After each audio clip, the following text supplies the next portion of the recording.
네, 이 시간 우리에게 주신 하나님의 말씀은 잠언 31장 1절에서 9절까지 말씀입니다. 잠언 31장 1절에서 9절까지 말씀 한 절씩 교독하시고 마지막 9절은 함께 읽도록 하겠습니다. 르무엘 왕이 말씀한 바 곧 그의 어머니가 그를 훈계한 잠언이라. 내 아들아, 내가 무엇을 말하랴? 내 태에서 난 아들아, 내가 무엇을 말하랴? 소원대로 얻은 아들아, 내가 무엇을 말하랴? 내 힘을 여자들에게 쓰지 말며 왕들을 멸망시키는 일을 행하지 말지어다.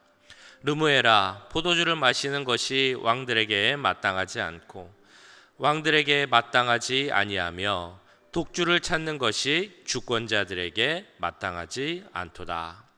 술을 마시다가 법을 잊어버리고 모든 곤고한 자들의 송사를 굽게 할까 두려우니라.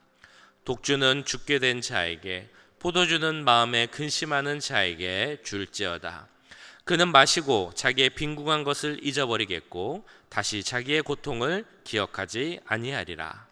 너는 말 못하는 자와 모든 고독한 자의 송사를 위하여 입을 열지니라. 너는 입을 열어 공의로 재판하여 곤고한 자와 궁핍한 자를 신원할지니라. 아멘. 네, 우리에게 있어 그 어머니란 이름은 언제 들어도 뭔가 마음이 좀 먹먹해지고 또 많은 생각을 하게 하는 그런 이름인 것 같습니다. 나이가 들어도 어머니가 옆에 계시든 계시지 않든 그 어머니의 모습과 어머니가 나에게 하셨던 말은 아마 다 기억이 남으실 것입니다. 어머니의 말씀 중에 가장 기억에 남는 말씀이 무엇입니까? 라고 여쭤보면 어떤 말씀을 생각해 보시겠습니까? 가장 기억에 남는 말씀, 어떤 말씀이 있으십니까? 저도 생각을 해봤습니다. 어머니가 저에게 하셨던 말 중에 어머니가 가장 하고 싶으셨던 말씀이 무엇이었을까?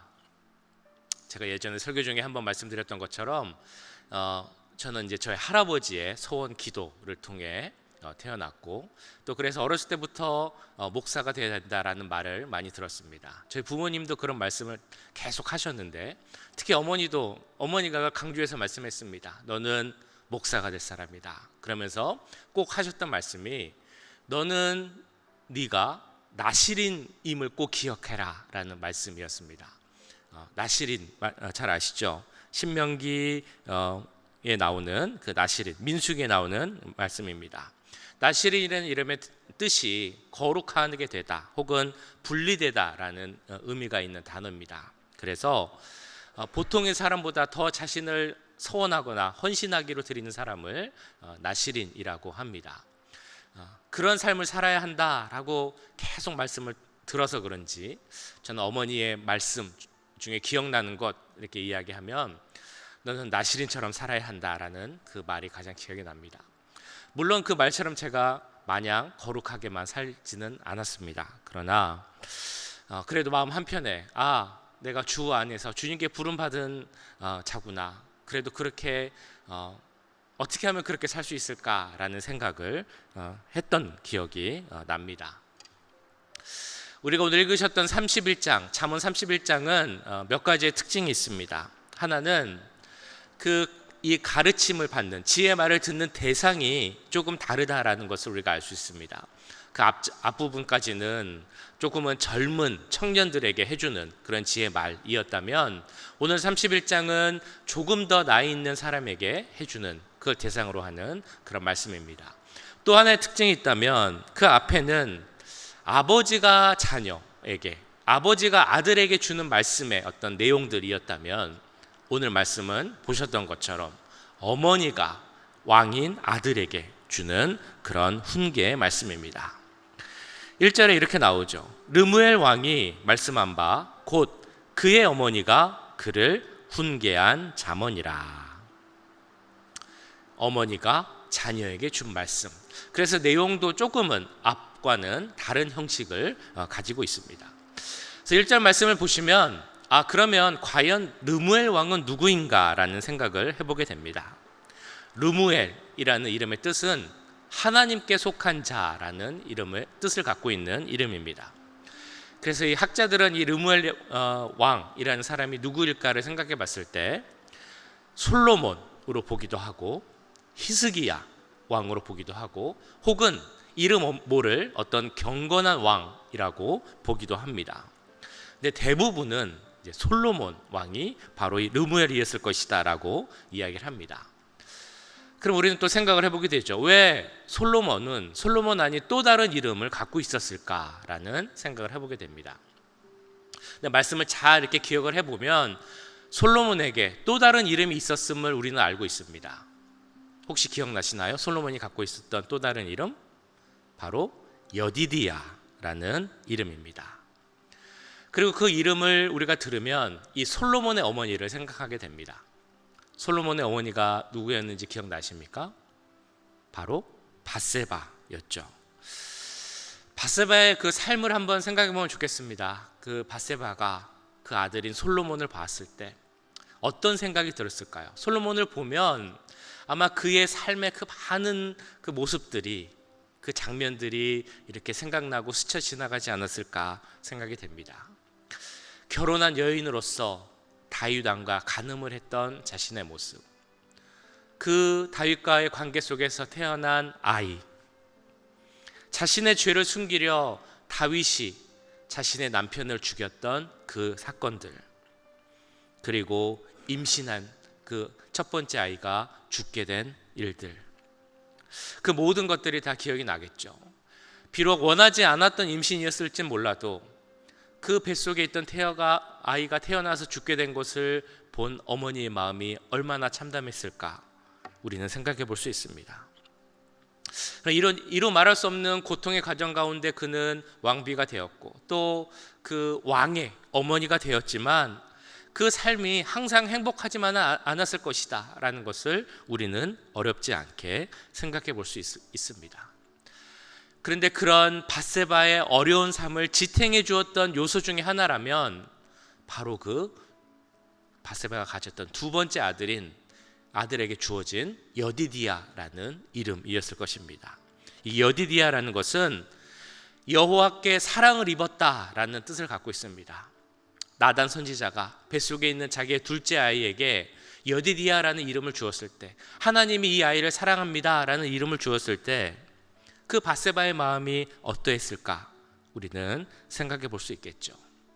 그 여디디야라는 이름을 가진 이 아이, 나중에 솔로몬이 되는 이 아이가 정말 하나님께 사랑받는 자로서 자랄 수 있기를, 그리고 왕이 되어서 그 하나님의 나라를 정말 하나님 마음에 맞게 잘 다스릴 수 있기를 이 밧세바는 계속 기도했을 것입니다.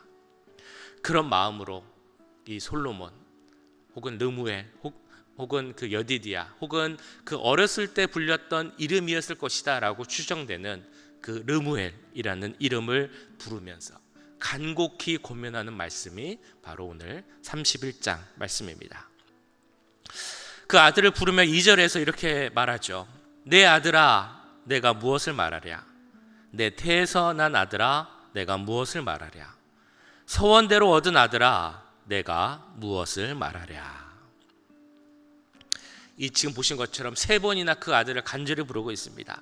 내 아들아, 내 태에서 난 아들아, 내 소원대로 난 아들아. 이런 부름에는 이런 의미가 있겠죠.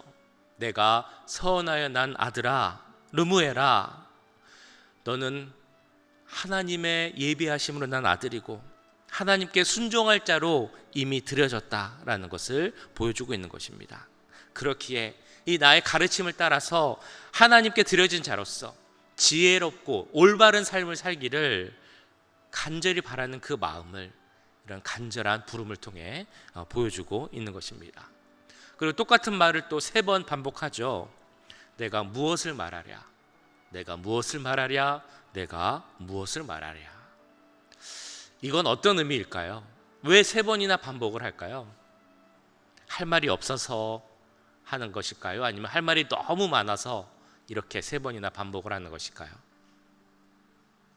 할 말이 너무 많아서 그런 거겠죠. 이 르무엘의 어머니가 참 너에게 해줄 말이 많지만 그 중에서 2가지를 피하라 라고 이야기하고 있습니다. 3절 4절에 이렇게 나오는데요. 내 힘을 여자들에게 쓰지 말며 왕들을 멸망시키는 일을 행하지 말지어다. 르무에라, 포도주를 마시는 것이 왕들에게 마땅하지 아니하고 왕들에게 마땅하지 아니하며 독주를 찾는 것이 주권자들에게 마땅하지 않도다. 르무엘의 어머니가 르무엘에게 권하는 첫 번째 피해야 할 것이 무엇입니까? 바로 여인들에게 힘쓰는 것, 육체의 정욕에 빠지지 말라라고 말하고 있습니다. 고대 왕들에게 있어서 많은 여인을 취하는 것, 왕비를 많이 데리고 있는 것은 그렇게 큰 문제는 아니었을 것입니다. 오히려 고대 시대에는 어떤 영웅, 그러면 영웅의 조건 그리고 자랑으로 어떤 여성을 많이 부인을 많이 데리고 있는 것을 그런 조건으로 생각도 했을 것입니다. 그러나 하나님은 그것을 기뻐하지 않으셨습니다. 그래서 이스라엘의 처음 왕을 세울 때 왕이 가져야 할 조건을 몇 가지를 말씀하셨는데, 그 중에 한 가지가 왕비, 아내를 마음에 많이 두지 말라라는 그런 조건이 있었습니다. 신명기 17장에 나오죠. 그에게 아내를 많이 두어 그의 마음이 미혹되게 하지 말 것이며 자기를 위하여 은금을 많이 쌓지 말 것이니라. 아내를 많이 두지 말라고 한 이유가 나옵니다. 그 마음이 미혹될 수 있기 때문에 그것을 하지 않게 하기 위해서 아내를 많이 두지 말라라고 말씀하고 있습니다. 우리가 성경을 통해 잘 알고 있는 것처럼 많은 훌륭한 지도자들 중에 이 여성의 문제로 인해서 어려움을 일으킨 자들이 있습니다. 삼손이 그랬고 다윗이 그랬습니다. 여성들에게 미혹됐고 그 힘을 잘못 사용함으로 인해서 아주 치명적인 잘못을 저지른 사람들이 되었습니다. 이 밧세바는 자신이 그런 일을 경험하고 눈으로 보았기 때문에 그랬는지, 아니면 그 아들 솔로몬이 그 육체의 힘을 잘못 사용하여서 육체의 정욕을 이기지 못하고 거의 1000여 명이나 되는 그 왕비와 후궁들을 들 것을 예상해서 그랬는지 모르겠지만 가장 먼저 경고하는 말씀이 바로 이 말씀이었습니다. 육체의 힘을 다른 곳에 쓰지 말라. 이 성적인 방종이 왕을 파멸시키는 큰 폐해라고 생각을 하면서 그 아들을 철저히 경계시키고 있는 것입니다. 육체의 힘을 잘못 사용하면, 육체의 정욕에 빠지게 되면 문제점이 무엇이겠습니까? 어떤 신체적, 정신적 악영향도 물론 있겠지만, 또한 왕으로서 하나님이 세우신 그 하나님의 나라, 신정왕국을 잘 다스리고 그를 위해서 하나님 앞에 항상 바른 모습, 거룩한 모습으로 서야 하는데, 그런 마음에 육체의 정욕으로 가득 차 있으면 그 모습을 갖지 못할 것이 분명하기에 이 르무엘의 어머니는 르무엘에게 이러한 부탁을 하고 있는 것입니다. 이어서 이 어머니는 포도주, 독주를 금하라라고 말씀하고 있죠. 그러니까 4절에 보셨던 것처럼 포도주를 마시는 것이 왕들에게 마땅하지 아니하고 왕들에게 마땅하지 아니하고 독주를 찾는 것이 주권자들에게 마땅하지 않도다라고 말씀합니다. 무려 3번이나 또 반복해서 얘기합니다. 술을 먹는 것이 마땅하지 않다. 솔로몬이 술을 얼마나 좋아하고 잘 마셨는지는 성경에 자세히 표현되어 있지는 않습니다. 그러나 잘 아시는 것처럼 그 솔로몬이 그 큰 왕국을 다스리면서 얼마나 많은 음식을 먹고 재료가 있었고 또 잔치를 했는지는 우리가 잘 알고 있습니다. 왕상 4장을 보시면 그가 먹었던 음식이 이렇게 나와 있죠. 솔로몬의 하루의 음식물은 가는 밀가루가 30고루요, 굵은 밀가루가 60고루요, 살찐 소가 10마리요, 초장의 소가 20마리요, 양이 100마리며 그 외에 또 많은 것들이 있었더라. 이렇게 많은 음식을 먹고 또 잔치를 하고 그 수많은 사람들, 많은 부인들, 많은 신하들, 많은 손님들, 그들과 함께 지내다 보면 당연히 술을 가까이 하고 많이 마셨을 것이라 생각해 볼 수 있습니다. 이런 솔로몬에게 그 어머니가 이야기합니다. 그 술들을, 포도주와 독주를 멀리하라라고 훈계합니다. 그 술이 주는 해악을 우리는 너무 잘 알고 있죠.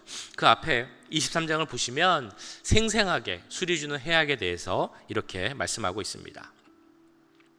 포도주는 붉고 잔에서 번쩍이며 순하게 내려가나니 너는 그것을 보지도 말지어다. 그것이 마침내 뱀같이 물 것이요 독사같이 쏠 것이며 또 내 눈에는 괴이한 것이 보일 것이요 내 마음은 구부러진 말을 할 것이며 너는 바다 가운데 누운 자 같을 것이요 돛대 위에 누운 자 같을 것이며 내가 스스로 말하기를 사람이 나를 때려도 나는 아프지 아니하고 나를 상하게 하여도 내게 감각이 없도다. 내가 언제나 깰까 다시 술을 찾겠다 하리라. 술에 대해서 느끼는 감정은 예전이나 지금이나 똑같은 것 같습니다. 그 한국말 중에 그런 말이 있죠. 술이 술을 부른다. 아마도 여기 나오는 그 사람의 단계는 그런 단계인 것 같습니다. 눈에 괴이한 것이 보이고 마음이 구부러지게 된다라는 그런 표현을 하고 있습니다. 이런 해악을 우리가 받지 않으려고 한다면 오늘 말씀에 나오는 것처럼 술을 멀리해야 할 것입니다. 근데 이 루물의 어머니가 특별히 술을 멀리하라고 하는 이유가 5절에서 또한 나오고 있습니다. 술을 마시다가 법을 잊어버리고 모든 곤고한 자들의 송사를 굽게 할까 두려우니라. 술의 큰 문제점이 무엇입니까? 기억을 흐리게 한다는 것, 이성과 판단력을 마비시킨다는 그런 힘이 있다는 것입니다. 그래서 이런 말이 있다고 하죠. 술이 입으로 들어가면 지혜는 연기처럼 사라진다. 술을 마신 상태라면, 그래서 정신을 제대로 못 차리는 상태라면 재판을 제대로 할 수 없기에, 그리고 왕으로서의 그 본분을 제대로 할 수 없을 것이기에 이 어머니는 왕에게 술을 멀리하라 라고 말씀하고 있습니다. 그러니까 이 말씀을 그러니까 다 통틀어서 보면 단순히 좀 술을 줄이고 금주해라, 그것이 좋다, 이런 의미의 단계에서 고민하는 것이 아니라 앞에 나왔던 여인에게 쏟는 힘을 쏟지 말라라는 그 교훈과 더불어 이런 교훈을 하고 있는 것입니다. 왕으로서 마음을 다른 곳에 향하지 않아야 될 것이고, 그 왕으로서 마음을 다스리고 절제할 수 있는, 복종시킬 수 있는 그런 능력이 있어야 한다라는 것을 교훈하고 있는 것입니다. 왜 그것을 이렇게 강조하며 교훈하겠습니까? 그런 마음이 있어야, 그런 능력이 있어야 공정한 판결을 할 수 있고 백성들을 바른 길로 인도할 수 있는 그 왕에게 주어진 책임을 다할 수 있기 때문이죠. 하나님이 그 아들에게 주신 그 사명, 본분을 잘 감당할 수 있기 때문에 이 어머니는 왕에게 금할 것들을 이야기해 주고 있는 것입니다. 우리가 잘 알고 있는 것처럼 솔로몬이 처음 왕이 되었을 때 하나님이 그에게 물어보았습니다. 내가 너에게 무엇을 해주길 원하느냐? 솔로몬이 뭐라고 얘기했습니까? 저에게 지혜를 주시되 재판을 잘할 수 있는 지혜를 주십시오 라고 말했습니다. 주는 이제 내게 지혜와 지식을 주사 이 백성 앞에서 출입하게 하옵소서. 이렇게 많은 주의 백성을 누가 능히 재판하리이까? 처음에는 그 백성들에게 바른 재판, 지혜로운 재판을 하기 위해서 지혜를 강구했던 이 솔로몬의 마음이 변했던 것일까요? 혹은 변할 것을 어머니가 걱정했던 것일까요? 이 어머니는 이 아들에게 너는 공의로운 재판을 해야 한다 라고 말하고 있습니다. 술의 유혹에서 벗어나야 한다, 육체의 유혹에서 벗어나야 한다. 그 중요한 이유 중에 하나는 백성들에게 공의로운 재판을 하기 위해서다라고 말씀하고 있는 것입니다. 8절 9절 말씀이죠. 너는 말 못하는 자와 모든 고독한 자의 송사를 위하여 입을 열지니라. 너는 입을 열어 공의로 재판하여 곤고한 자와 궁핍한 자를 신원할지니라. 자신의 마음을 다스리고 또 바른 마음을 갖도록 절제하고 훈련하여서 그를 통해 자신을 왕으로 세우신 하나님 뜻을 잘 실행해 나가고 또한 그의 중요한 요소 중 하나인 공의로운 재판을 하라라고 말씀하고 있습니다. 9절을 보시면 곤고한 자와 궁핍한 자를 신원하라라고 말씀합니다. 즉 어려운 자들, 힘든 자들을 위해서 그들의 억울함을 풀어주고 바르게 재판하라라는 그런 말씀입니다. 뿐만 아니라 8절을 보시면 말 못하는 자와 고독한 자, 즉 눌리고 힘든 자들, 소외당하고 외면당하는 불쌍한 자들을 위해서 정말 정의로운 재판을 하라라고 이 왕에게 권면하고 있습니다. 이 말씀을 보면 우리가 잘 아는 그 레미제라블 장발장의 이야기가 생각이 납니다. 장발장이 19년 동안 감옥에 있다가 이제 풀려 나오게 되었습니다. 어디서 하룻밤을 묵어야 되는데 머물 곳을 찾지 못하다가 교회, 성당으로 가게 되죠. 그곳에서 신부에게 환영을 받고 따뜻한 음식을 먹고 푹신한 침대에서 잠을 자게 됩니다. 참 그렇게 좋은 그 대접을 받는 것이 마음이 참 좋았지만, 그런데 자다가 꿈을 꾸게 되죠. 그 간수에게 맞는 꿈을 꾸게 되고 번쩍 잠이 깨어서 아래로 내려오다가 거기에 있는 은촛대를 보게 됩니다. 그리고 마음이 다시 강팍해진 그는 그 은촛대를 훔쳐서 도망가려고 하죠. 그 모습을 보게 된 신부를 그 은촛대로 때려서 기절시키고 도망을 가게 됩니다. 근데 그런 장발장의 모습을 보고 경찰이 그를 수상하게 여기 잡게 됩니다. 그 가방에 있는 은촛대를 보게 되고 이것은 분명 훔쳤을 것이다 라고 생각을 합니다. 장발장이 훔친 것이 아니다 라고 거짓말을 하지만 이 장발장을 데리고 이건 분명히 훔친 것이니 교회 가서 확인해 봐야겠다라고 교회를 찾아옵니다. 그리고 신부에게 물어보죠. 이 은수저죠. 은수저 세트를 훔친 것이 아니냐라고 물어봤을 때 눈이 퍼렇게 멍든 그 신부가 아주 태연하게 이야기를 합니다. 이 은수저 세트는 제가 준 것이 맞습니다. 이 은촛대도 같이 가져가라고 했는데 이것은 왜 안 가져갔습니까? 라고 하면서 그 장발장의 가방에 은촛대도 넣어주고 가게끔 멀리 갈 수 있도록 그렇게 보내는 모습을 보여줍니다. 이 신부의 입장에서 장발장이 그 교회에 있는 귀한 은수저 세트를 훔쳐간 나쁜 사람이다, 도둑놈이다라고 말할 수 있었고 그것이 틀리다라고 말할 수는 없을 것입니다. 그러나 그는 그렇게 하지 않았고 이 한 사람 장발장의 그 영혼을 생각하는 그런 재판과 결정을 했습니다. 그래서 그를 살리게 되었고 이렇게 살아나게 된 장발장은 그 나중의 모습을 보면 또 다른 사람을 살리게 되는 그런 삶을 살아가게 됩니다. 그래서 우리에게 필요한 재판, 하나님이 원하시는 공의로운 재판과 결정 너무나 필요하지만 때로는 하나님께서 원하시는 그 마음이 공의와 함께 정의로운 그런 사랑의 재판을 원하시는 것이 하나님의 마음임을 아는 것도 우리는 분명 필요할 것입니다. 오늘 말씀을 통해 이 르무엘의 어머니는 르무엘에게 이렇게 교훈을 합니다. 육체의 정욕을 피하고 술을 피하고 공의롭게 재판하고 어려운 사람들을 위한 재판을 하라. 이런 왕에게 주는 어머니의 교훈이 지금 우리에게 어떤 의미가 있겠습니까? 술이나 육체의 정욕, 나와는 상관없는 것이다 라고 생각하십니까? 오늘 우리에게 주는 이 말씀을 한마디로 정의를 해보자면 우리의 마음이 다른 곳으로 흩어지는 것을 막으라 라는 말씀으로 볼 수 있습니다. 우리가 이 세상에 살아가다 보면 술 외에도 취할 것이 너무나 많다는 것입니다. 그런데 그 어떤 것에도 취하지 말라라는 말씀입니다. 육체의 정욕에도 취하지 말고 우리 마음이 품을 수 있는 거짓이나 음란함이나 쾌락에도 취하지 말라라고 말씀합니다. 술과 독주에도 취하지 말아야 하지만 그 세상이 주는 편안한 삶에도 취하지 말아야 하고 세상이 주는 재미에도 취하지 말아야 할 것입니다. 권력이나 힘이나 돈이나 재물, 이 어떤 것에도 취하지 말 것을 우리에게 고면하고 있습니다. 세상은 이야기합니다. 잠깐 이 세상이 주는 것도 괜찮다, 그 쾌락도 좋다, 오히려 그것이 더 좋을 수도 있다라고 이야기하죠. 대표적으로 술을 이야기하면서 술자리에서 더 마음이 열리고 술자리에서 더 솔직한 대화를 할 수 있다라고 말하기도 합니다. 그러나 잘 아시는 것처럼 그는 잠시 그렇게 보이는 것일 뿐이지 술의 힘을 빌어 말하고 나중에 후회하는 경우가 더 많다는 것을 잘 아실 것입니다. 세상은 악한 것이 주는 쾌락도 괜찮다라고 이야기합니다.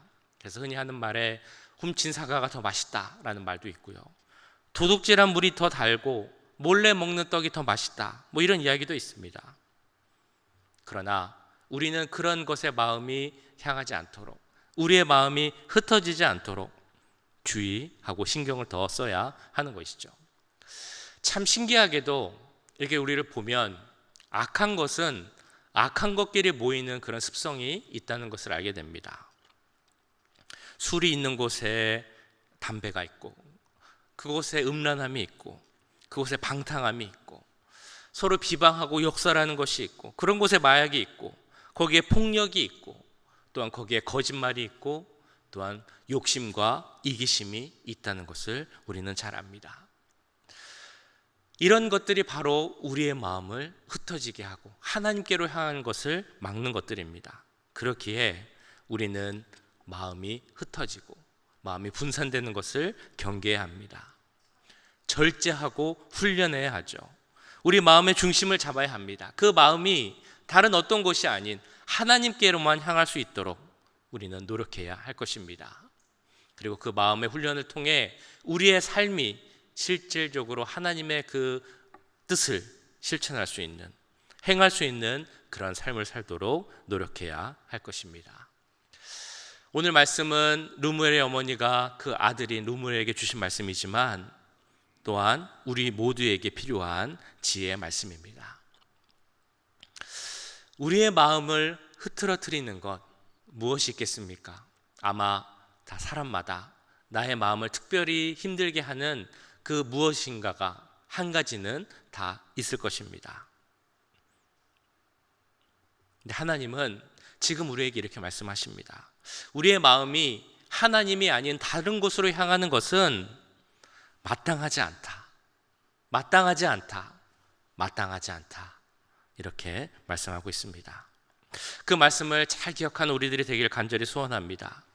이제 우리의 마음이 다른 곳으로 흩어진다면 그 다른 것에 대한 관심을 끊고 하나님의 뜻을 펼치는 지혜와 선한 마음이 우리에게 가득 차기를 기도하기 원합니다. 그래서 이제 다가올 2024년 우리가 무엇을 할지 생각할 때 나를 절제하고 믿음으로 훈련하는 우리의 모습이 되기를, 그래서 우리가 말하는 진정한 성령의 사람이 되어서 하나님의 뜻을 실천해가는 우리 모두가 될 수 있기를 주님의 이름으로 간절히 축원합니다. 기도하겠습니다. 우리 함께 기도하실 때 하나님의 말씀 기억하며 기도하겠습니다. 오늘 말씀에서는 술을 절제하고 또 육체의 힘을 다른 곳으로 향하는 것을 절제하라고 말씀합니다.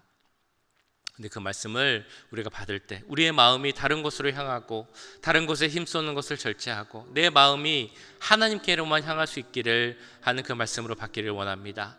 나의 마음을 다른 곳으로 향하게 하는 그 어떤 것이 있다면, 내가 특별히 약한 무언가가 있다면 이제는 그 무언가에 더 이상 마음을 쏟지 않게 하시고 오직 하나님께만 내 마음을 쏟을 수 있는 우리가 되게 해달라고, 그래서 우리 마음이 하나님의 선한 그 마음과 지혜로 가득 차서 하나님의 뜻을 실천할 수 있는 우리의 2024년의 삶이 될 수 있도록 주님 은혜를 더해 달라고 이 시간 우리 함께 기도하도록 하겠습니다.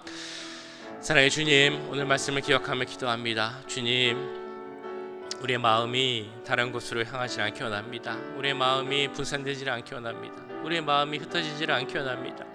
하나님께로만 향하는 우리의 마음이 될 수 있도록 주님 도와주시옵소서. 하나님만 바라보는 우리가 될 수 있도록 주님 함께해 주시옵소서. 내 마음을 흔드는 것이 있습니까? 내 마음을 흩어지게 하는 것이 있습니까? 내 마음을 분산시키는 그 무언가가 있다면 주여 그것을 이제는 버리고 하나님께로만 나가기 원합니다. 하나님께서 우리에게 말씀하신 우리의 마음을 다른 곳에 쏟는 것은 마땅치 않다라는 그 말씀을 기억하게 하시고 주, 우리의 마음에 하나님께로 향할 수 있도록 주님 도와주시옵소서. 우리 삶에 필요한 훈련이 있습니다. 우리 마음에 필요한 절제가 있습니다. 주님, 그 절제 훈련 가운데 나간 우리가 되게 하시고 하나님께서 주시는 그 지혜 가운데 하나님의 뜻을 실천해 나가는 우리가 될 수 있도록 주님 도우시고 함께하여 주시옵소서.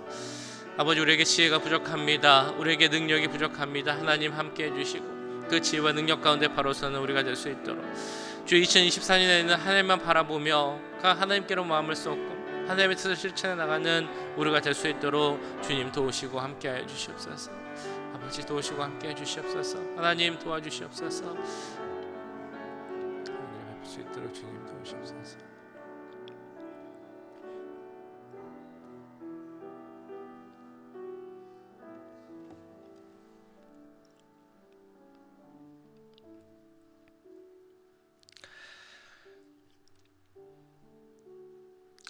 이 시간 한 번 더 기도하실 때 우리 성도들을 위해 기도하는데요. 특별히 오늘 새벽 문금자 장로님이 하나님의 부르심을 받았습니다. 우리 문금자 장로님 기억하며 함께 기도하기 원합니다. 그 가족들 가운데 함께 해주시고 앞으로 있을 또 모든 일정 가운데 주님 함께 하시고 평안을 주시길, 또 많은 그 장로님 사랑하는 성도들에게 위로를 주시길 함께 기도하기 원합니다. 우리 유혜성 집사님 돌아가시고 이제 1월 8일 그 모든 장례 예배가 진행될 텐데 그 모든 일정 가운데 주님 함께 하시고 우리 유가족과 우리 성도들에게 평안의 마음을 더해달라고 우리 두 가정을 위해서 이 시간 함께 기도하도록 하겠습니다. 사랑의 주님, 하나님 사랑하시는 하나님의 딸 문금자 장로님, 하나님께서 그 영혼을 받으셨음을 믿습니다. 주여, 그 삶 가운데 함께 하셨음을 믿고 감사드립니다. 이제 하나님의 부르심을 받았는데 주여, 그 사랑하는 가족들 또한 사랑하는 성도들에게 함께 해주시고 평안을 더해 주시옵소서. 주님, 위로를 더해 주시옵소서. 우리 유혜상 집사님 이제 하나님의 부르심을 받았습니다. 이제 1월 8일 날 장례 예배가 진행될 텐데 주님, 그 모든 시간 가운데 함께 해주시옵소서. 힘들어하는 가족들에게 함께 해주시고 또 그 유혜선 집사님을 기억하며 기도하는 우리 모든 성도들에게도 함께 하여 주시옵소서. 하나님 위로를 주시기 원합니다. 하나님만이 줄 수 있는 소망을 주시기 원합니다. 우리 마음속에 슬픔이 있고 아픔이 있지만 주님, 하나님 주시는 그 소망이 있기에 이 시간 우리가 이렇게 기도하며 나아갈 수 있습니다. 우리의 마음이 소망으로 가득 차게 하시고 하나님 주시는 위로로 가득 차게 하시고 주여, 그 가족들 마음 가운데 어려움이 있다면 평안을 허락하여 주시옵소서. 앞으로 일정 가운데도 주님 함께 하시기 원합니다. 주님, 그 일정을 통하여서 우리가 다시 한번 하나님에 대한 소망, 부활의 소망과 천국 소망을 바라보시는 시간 되게 하시고 우리에게 허락하신 이 땅에서의 시간을 정말 하나님 주신 은혜 가운데 잘 살아가기를 결심하고 결단하는 그런 시간들이 될 수 있도록 주님 도우시고 함께하여 주시옵소서. 아버지 도와주시옵소서. 주님, 우리에게 주옵시고 함께하여 주시옵소서. 주님, 그 마음을 어루만져 주시기 원합니다. 하나님, 함께해 주시기 원합니다. 주님 도와주시옵소서. 주님 도와주시옵소서.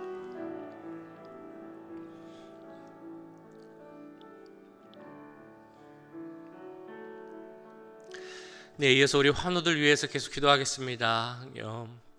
몸이 약하여서 또 마음이 어려움 가운데 있는 분들, 우리 사람이다 보니 몸이 약하며 마음이 참 어려워질 수밖에 없습니다. 그럴 때 하나님께서 함께해 주시고 힘을 주시고 능력을 더해달라고 함께 기도하겠습니다. 모든 분들에게 치유와 회복의 능력이, 그 은혜가 임할 수 있게 해달라고 함께 기도하겠습니다.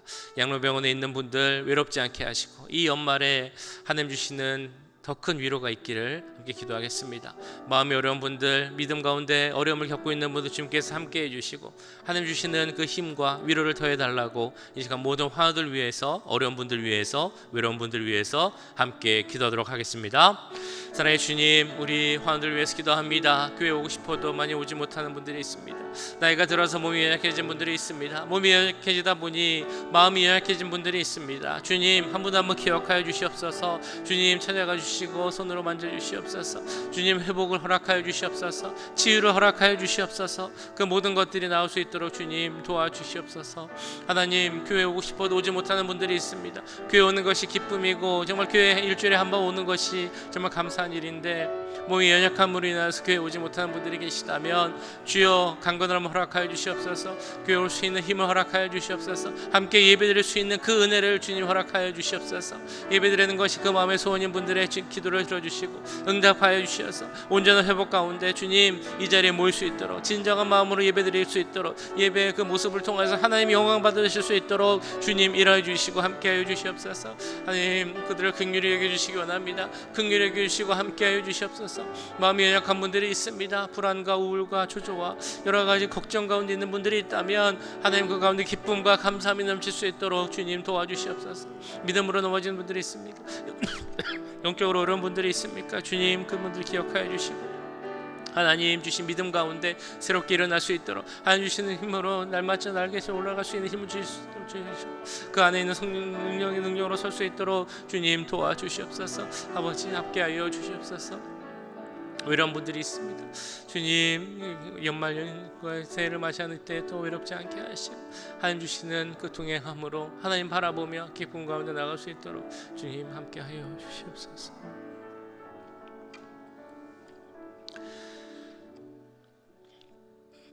우리 교회 예배를 위해서 이 시간 함께 기도하기 원합니다. 내일 드려지는 예배 2023년의 마지막 예배입니다. 더 은혜 넘치는 예배 되게 해달라고, 하나님의 거룩한 임재와 성령의 충만함, 예수 그리스도의 십자가 보혈을 바라볼 수 있는 그런 시간 되게 해달라고 함께 기도하겠습니다.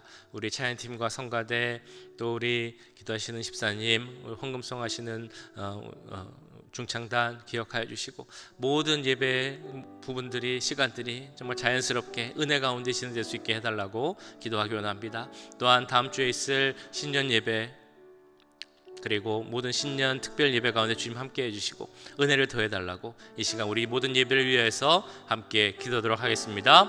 사랑의 주님, 우리 예배를 위해서 기도합니다. 아버지, 예배 가운데 함께 해주시고 주의 은혜를 더해 주시옵소서, 능력을 더해 주시옵소서. 하나님, 주님, 예배 참여하는 모든 분들이 있습니다. 찬양팀 가운데 함께 해주시옵소서, 성가대 가운데 함께 해주시옵소서, 기도하는 집사님 가운데 함께 해주시고 주여 헌금송 주현에게도 함께 해주시옵소서, 말씀을 전하시는 목사님에게도 함께 하시기 원합니다. 능력을 더해 주시옵소서. 하나님의 말씀에 주여 능력을 더해 주셔서 하나님의 귀한 말씀을 전할 수 있도록 주님 도우시옵소서. 하나님 지혜를 더해 주시고, 하나님 마지막 예배인데 주님 더 은혜가 넘치기 원합니다. 하나님의 인재를 바라볼 수 있는 시간 되게 해 주시옵소서. 하나님의 말씀을 갖고 돌아갈 수 있는 시간 되게 하여 주시옵소서. 우리의 마음이 새로운 그 은혜에 대한 감사와 새로운 결단으로 설 수 있는 그런 시간이 될 수 있도록 주님 도우시고 주여 함께 하여 주시옵소서. 다음 주에 또 예배가 있습니다. 신인 예배 가운데도 함께 하시고 또 모든 신년 특별 정 예배도 함께 하셔서 말씀을 전하시는 목사님과 순서를 맡은 모든 분들, 또 예배 참여하는 모든 이들이 하나님을 사모하는 마음으로, 은혜를 사모하는 마음으로 함께 할 수 있도록 주님 도와주시옵소서.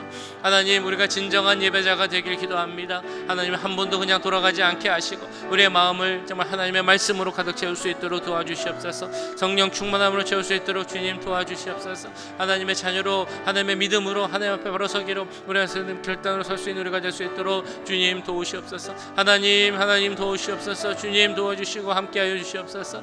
하나님, 은혜가 이렇게 임하기 원합니다. 은혜 가운데 살아가기 원합니다. 하나님, 우리가 살 수 있는 것, 새해를 살 수 있는 것 오직 은혜밖에 없음을 고백하옵나니 은혜로 채워질 수 있는 시간 되게 하시고 은혜로서는 우리들이 될 수 있도록, 우리 모두가 될 수 있도록 주님 도우시고 함께하여 주시옵소서. 주님 도와주시옵소서. 아버지 도와주시옵소서.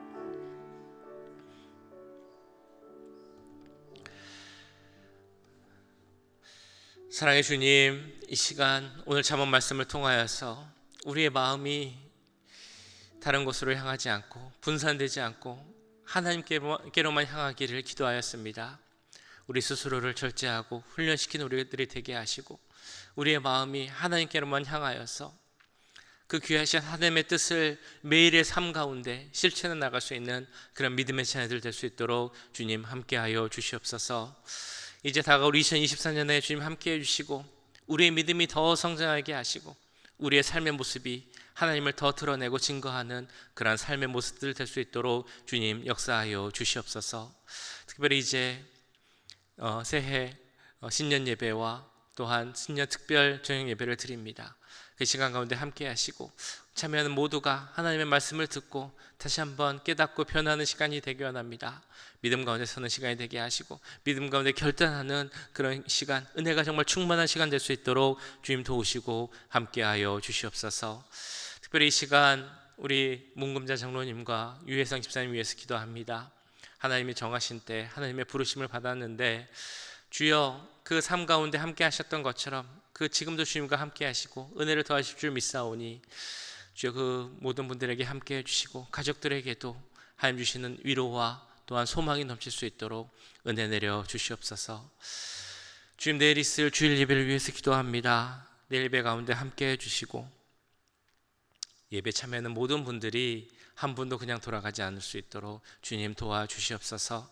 하나님을 만나고 돌아가기 원합니다. 은혜 가운데 거하기 원합니다. 그 말씀을 마음에 품고 돌아가기 원합니다. 여태까지 우리와 함께 하셨던 하나님의 은혜에 감사하며 더 큰 은혜를 사모하고 하나님께와 함께하기로 그 믿음의 결단을 드릴 수 있는 그런 모든 예배 시간 될 수 있도록 주님 도우시고 함께하여 주시옵소서. 지금은 우리 주 예수 그리스도의 은혜와 하나님 아버지의 무한하신 사랑하심과 성령 하나님의 감화 감동 역사 교통하심이 하나님의 뜻을 마음에 품고 그 마음이 하나님께로 향하며 그 하나님의 뜻을 실천하기 원하는 이 자리에 함께한 모든 주의 자녀들과 그 가정과 직장, 우리 교회 위에 지금부터 영원까지 함께 하시길 간절히 축원하옵나이다. 아멘.